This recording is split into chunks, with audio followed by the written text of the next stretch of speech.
আজ তপ্ত লাল বাঁকুড়া জেলার সর্বোচ্চ তাপমাত্রা 43.6 ডিগ্রি। শহর বাঁকুড়া থেকে গ্রামীণ জঙ্গলমহল সর্বত্র গরমের জেরে ব্যাহত হয়েছে স্বাভাবিক এই জীবনযাত্রার ছন্দ। তবে কাজের তাগিদে আর বিশেষ প্রয়োজনে যারা বাড়ির বাইরে বের হচ্ছেন তাদের অবস্থা একেবারে কাহিল। গামছা হিট ব্লকার ঢেকে পথে বের হলেও দাবদাহের থেকে রেহাই মিলছে না। অজ্ঞতা, ঠান্ডা জল, আখের রস, ঠান্ডা পানীয়তে গলা ভেজানো ছাড়া উপায় নেই। তবে তাতেও গরম যেন কিছুতেই পিছু ছাড়ছে না।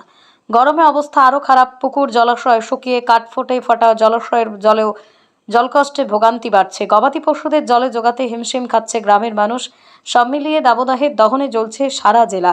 তবে এই তীব্র দাবদাহের লাল সতর্কতায় নাকি আজকেই আপাতত ইতি। আগামীকাল থেকে 25 এপ্রিল পর্যন্ত খানিক স্বস্তি মিলবে জেলাবাসীর।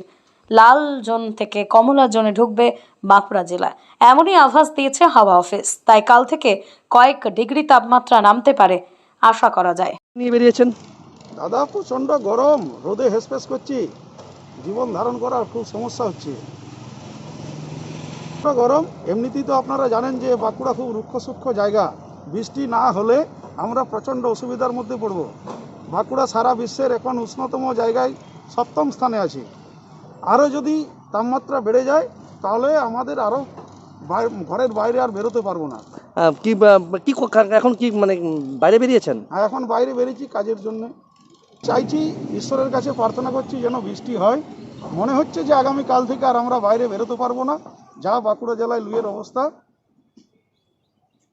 মানে প্রচন্ড কষ্ট হচ্ছে? প্রচণ্ড কষ্ট হচ্ছে, প্রচণ্ড কষ্ট। তবু তো বাইরে বেরোচ্ছেন? তবু কাজের জন্য পেটের দায়ে কর্ম তো করতে হবে। আপনার নাম?